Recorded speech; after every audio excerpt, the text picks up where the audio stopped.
राउत हमारे शहर के जो पालक मंत्री है, हम इतवार के दिन इनका टाइम लेंगे और टाइम लेके आप जितना भी मोर्चा है हमारे नागपुर शहर के पालक मंत्री नितिन जी राउत के पास चलेंगे और उन्हें आप लोगों की जो समस्या है, जो आशा वर्कर आप लोग जो काम कर रहे हैं और आप लोगों को जो आपका हक नहीं मिल रहा है, इस हक की आवाज हम सब उठाएंगे। और मैं मेरी माताएं बहनों को भी एक चीज बताना चाहूंगा, आज हम बाबा साहब को फॉलो करते हैं और बाबा साहब ने जो हमें संदेश दिया है सर्वधर्म संभाव, आज वो संभाव को लेके ही हम काम करते हैं। और मैं एक चीज आपको और बताना चाहूंगा, मैं टेका में रहता हूँ, धम्म रैली जो निकलती है हम मुस्लिम समुदाय से हर वक्त धम्म रैली का स्वागत करते हैं। और दूसरी चीज, आज मुझे बताइए, देश में महंगाई बहुत बढ़ गई है, आज 100 रुपए में कुछ नहीं होता। और मुझे पता चला है आप लोगों के बारे में, क्या आप लोग जो काम कर रहे हैं आशा वर्कर के रूप में, जो कोरोना जो चल रहा था, इस कोरोना काल में जो लोगों की जो जाने गई और ऐसी जाने जब जा रही थी और ऐसे जाने जाते टाइम आप लोग जो वर्क कर रहे थे, कोरोना पेशेंट की खिदमत कर रहे थे, इसलिए आप तमाम मेरी महिलाओं को, बहनों को मेरे तरफ से सलाम। और आप लोगों ने वाकई में कोरोना योद्धा के रूप में काम किया है, बहुत अच्छा काम किया है। मैं आप तमाम लोगों का तहे दिल से और नागपुर शहर की जनता के युवा कांग्रेस की ओर से तहे दिल से धन्यवाद करता हूं। दूसरी चीज, मैं मुद्दे की बात अब बोलूंगा आप लोगों को। सबसे पहले जो आपने आशा वर्कर के रूप में जो जहां काम किया, आप लोगों का मुझे पता चला है, क्या जो अभी मुंडे साहब थे उन्होंने 300 रुपए पर डे के हिसाब से आप लोगों का वेतन बोला था ना महानगर पालिका में? नहीं, मुंडे साहब ये बोला गया है ना, मगर अभी जो राधा कृष्ण आए हैं ये उस पर अमल नहीं कर रहे हैं, यही बात है ना। मगर मुंडे जी ने 300 रुपए पर डे बोला था आपको, और ये जो राधा कृष्ण है ये कहीं ना कहीं हमारे साथ नाइंसाफी कर रहे हैं। और इस नाइंसाफी का हम पूरा ब्यौरा जो है हमारे शहर के पालक मंत्री जो नितिन जी राउत है उनके कानों पे डालेंगे। और मैं आप लोगों से वादा करता हूँ, आज आप मेरी बात रिकॉर्ड कर लो, आपकी हक के लिए, आपकी रोजी के लिए ये आपका छोटा भाई, ये आपका बेटा पूरी ताकत से और युवा कांग्रेस की टीम से पूरी आवाज उठाएगा। और मैं बोलता ही नहीं हूँ, मैं करके भी दिखाता हूँ। और ये संडे के दिन हमारा मोर्चा नितिन जी राउत के ऑफिस में रहेगा, हमारे शहर के पालक मंत्री है, आपका काम है हमारी महिलाओं के लिए, हमारी बहनों के लिए आप हमें हक का न्याय दिला के दोगे। और अभी महंगाई जो इतना बढ़ गई है, पेट्रोल बढ़ गया है, हमारी जो माताएं बहनें जो घरों में रसोई गैस यूज करती है, वो रसोई गैस भी इतनी महंगी जो 350 रुपए में मिलती थी, आज वो 900 रुपए हो गई है। तेल डबल सेंचुरी मार गया है। और ऐसी महंगाई काल में ये सिर्फ 100 रुपए भी हमको नहीं दे रहे, मुझे पता चला कि 1000 रुपए महीने की बात कर रहे हैं।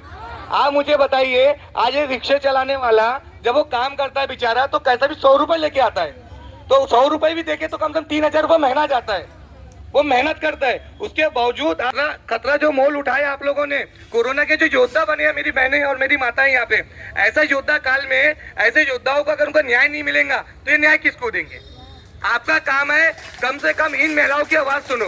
आज यहाँ नागपुर शहर में इतने नेता है, हर पार्टियों के नेताओं की बात करूंगा, चाहे वो कांग्रेस हो, बीजेपी हो, बीएसपी हो, सेना हो, कोई भी हो, क्या इन्हें इन महिलाओं की आवाज नहीं दिख रही है? इन महिलाओं की तकलीफ नहीं दिख रही है? आज इनका काम है इन महिलाओं के लिए आना। आज हमें पता है, आज मैं यहाँ किसी पार्टी की तरफ से नहीं आया, आज मैं यहाँ अपने माताओं का बेटा बन गया और अपने बहनों का भाई बन के आया हूँ। और मैं आप लोगों को यकीन दिलाता हूँ कि आज आपका ये बेटा, आपका ये भाई आपके साथ तन मन से खड़ा है।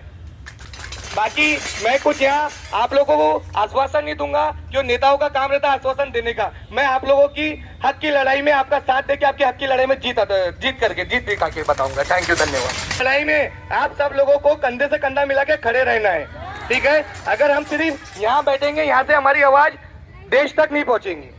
हमको नेताओं के कानों में आवाज पहुंचाना है तो नेताओं के दरवाजों को ठोकना बहुत जरूरी है, ठीक है? और देखिए, हमारे जो अभी राधा कृष्ण जी आए हैं, नए आयुक्त है, मुंडे जी बहुत अच्छा उन्होंने काम किया। आज वाकई में मुंडे जी का काम आप लोगों के चेहरों पे दिख रहा है, क्योंकि जो उन्होंने 300 रुपए पर डे आपको बोला था, आज वो 300 रुपए पर डे आपको मिलता तो 9000 रुपए महीना होता, बराबर है? आज हमारी मांग ये है, प्रशासन नहीं, कम से कम नहीं दीजिए हमको 25,000, नहीं दीजिए हमको 30,000, कम से कम 18,000 रुपए महीना हमको मिलना चाहिए, ठीक है? बेरोजगारी चल रही है, बेरोजगारी के वक्त में महंगाई के, अगर ये महंगाई नहीं बढ़ाते हमको 5,000 रुपए महीने में भी हम चला लेते। चलाते कि नहीं चलाते? आज जो देश में महंगाई बढ़ गई है उसके हिसाब से कम 18,000 रुपए महीना हमको मिलना चाहिए। क्योंकि एक परिवार में कम से कम 5-6 सदस्य अगर होते हैं, उनके बच्चों के स्कूल का फीस है, दवाखाना है, हॉस्पिटल है, टेबलेट्स है ना, सारी दवाइयाँ है और कई ऐसे खर्चे हैं। तो मैं चाहूंगा प्रशासन की ओर से कम 18,000 रुपए मिलना चाहिए। ठीक है, 18,000 है क्या नहीं? हमारी मांग है 18,000 की। हम भी समझ सकते हैं कि प्रशासन हमको उतना नहीं दे सकता, मगर प्रशासन ये देखिए मैं किसी का नाम तो नहीं लूंगा, आज एक गवर्नमेंट सर्वेंट एक चेयर पे बैठ के काम करता है, मगर उसकी रोजी क्या होती है?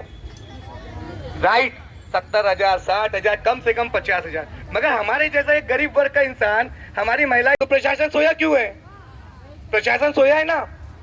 कोरोना काल में एक भी इंसान आगे नहीं आ रहा था, बहुत कम यूनिटी थी जो बेचारे शहर में आगे आए और उन्होंने काम किया, और ऐसे योद्धाओं को भी हमारा सलाम।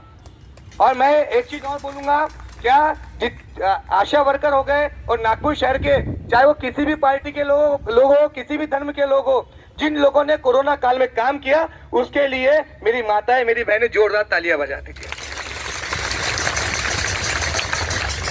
ठीक है, आज से मुझे अभी तक के तो नहीं मालूम था क्या हो रहा है, क्या चल रहा है, मगर मुझे जब 2 दिन से पता चला, आज मैं आप तमाम बहनों के लिए, माताओं के लिए आया हूँ। आज से ये आपकी लड़ाई नहीं, आज ये इरशाद शेख की लड़ाई हो गई है। ठीक है, मैं संडे के दिन ताई को बताऊंगा, और ताई के आप सब लोग अपना जो एक टीम है उनके नेतृत्व में आके अपन सबसे पहले रवि भवन में माननीय नितिन जी राउत के पास चलेंगे, उनको हम अपना ज्ञापन देंगे, और वो उनके अंदर इतना पावर है कि कम से कम कलेक्टर को, आयुक्त को बुला के हमारी मांग तो रख सकते हैं।